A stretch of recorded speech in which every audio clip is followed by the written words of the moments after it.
In a city of 6 million people, life goes on because it has to.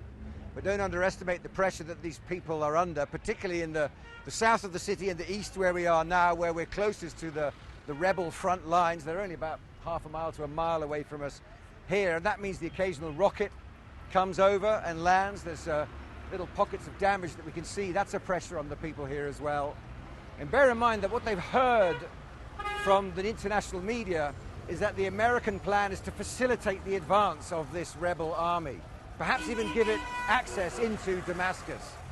And as they understand it here, this rebel army isn't made up of Syrians, it's made up of foreigners, Jordanians, Saudis, Chechens, all kinds of professional jihadists who mean them nothing but the worst kind of harm.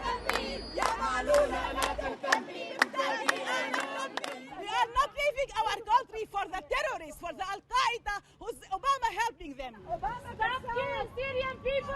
Big liar, you are killing us! Probably about 95% of Americans are completely against the war on Syria, and most of the world is, but the American government isn't listening to them. I think they should take more action and just do the best they can to talk to their government and tell them to stop.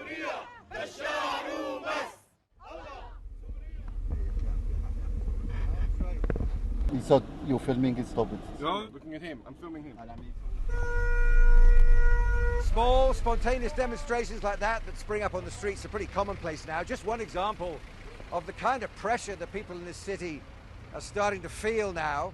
Another example of that are these seemingly endless traffic jams all around Damascus. The army has thrown up checkpoints everywhere, and it's really, really starting to affect people's lives.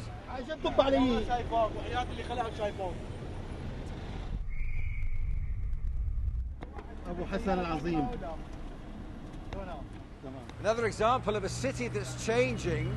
Up until very recently, it was forbidden by law to sell anything on the streets here in Damascus. Now, the farmers are bringing their stuff in from the fields and selling them by the roadsides.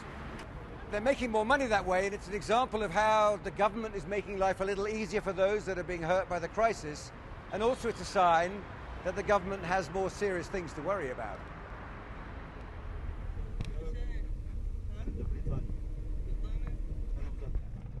As far as we know, the last direct communication between Damascus and Washington was an open letter from here, the People's Assembly, the Syrian Parliament, an attempt to persuade US lawmakers to change the president's mind, indeed find common cause with the Syrians and unite against their mutual enemy, Al-Qaeda.